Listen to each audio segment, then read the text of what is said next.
সময় দেখেছিলাম আপনি তৃণমূল ছেড়ে কংগ্রেসে যোগদান করেছিলেন, আজকে দেখলাম যে কংগ্রেস ছেড়ে জেইউপি পার্টিতে যোগদান করলেন, কেন? আমি ২ বছর কংগ্রেস করলাম। উইথ অল ডিউ রেসপেক্ট, সবই যারা আছেন কংগ্রেসের সিনিয়র লিডার সবাইকে আমার সম্মান, সবাইকে আমার প্রণাম জানাই।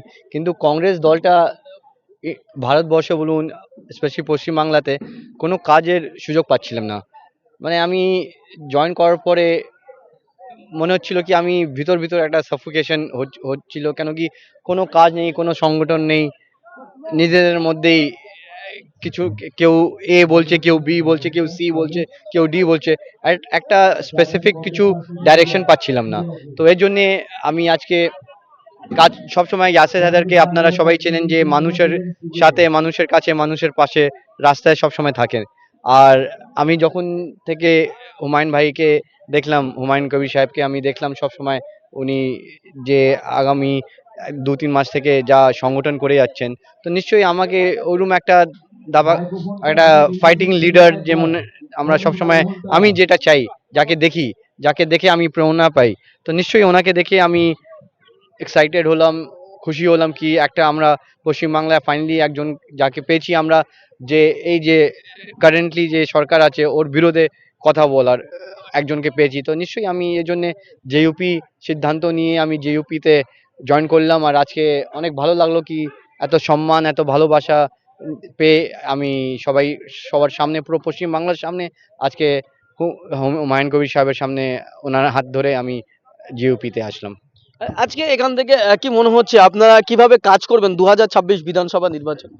নিশ্চয়ই এটা যেহেতু একটা নতুন দল, একটা এমার্জিং দল, তো নিশ্চয়ই আমাদের প্রচুর, আমাকে আজকে জয়েন করার পরেই যে আমার এত মেসেজেস, এত ফোন আসছে, আমি সবাইকে অ্যাটেন্ড করতে পারছিলাম যেহেতু মঞ্চে ছিলাম। কিন্তু নিশ্চয়ই আমাদের অনেক জেলা থেকে, 23টা 24টা জেলা থেকে আমাদের ফোন আসতে অলরেডি শুরু হয়ে গেছে কি আমরা জয়েন করব।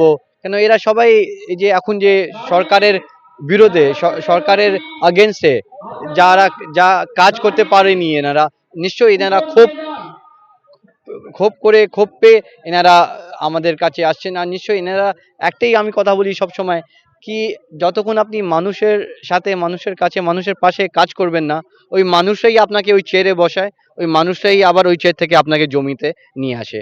আর নিশ্চয়ই এটা বলার একটাই কারণ। আর কখনো এই 34 বছরে দেখলেন যে সিপিএম এর সরকার পড়ে গেল, আবার কখনো কিছু পার্মানেন্ট থাকে না, nothing is permanent, everything is temporary. তো এই যে আমাদের এই হুমায়ুন সাহেবের যে জেইউপি, যেটা আজকে আমি গর্বিত, আমি মনে করি কি আজকে থেকে আমি ওনাদের একটা কর্মী, একটা সদস্য। আর নিশ্চয়ই আমি এগিয়ে যাব, কাজ করব।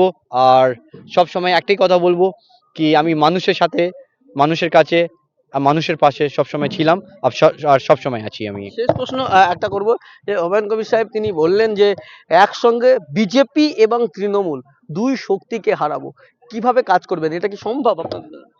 আপনারা সবাই জানেন টিএমসি কি কি দুর্নীতি করে আসছে এই 15 বছর চলতে হলো। আর বিজেপি আপনারা জানেন কি কি করে যাচ্ছে পুরো ভারতবর্ষে। আর একটাই আমি কথা বলবো কি we need a secular front, একটা এমনি একটা পার্টি যেখানে, আমি আবার বলছি, হুমায়ুন কবির সাহেবও বললেন মঞ্চ থেকে, আমি আবার এই আপনাদের মাধ্যম থেকে, প্রেসের আমার বন্ধুরা যারা আছেন আপনারা এখানে, ওদের মাধ্যম থেকেও বলছি কি যত সেকুলার, যত লাইট মাইন্ডেড পার্টি আছেন, যেটা গভর্নমেন্টের আগেনস্টে আছে, আমি ওদেরকে হাত জোর করে আর প্রার্থনা করে আর রিকোয়েস্ট করব কি আপনারা আসুন, আমাদের সাথে যোগদান দিন, and let's fight together for 2026 election.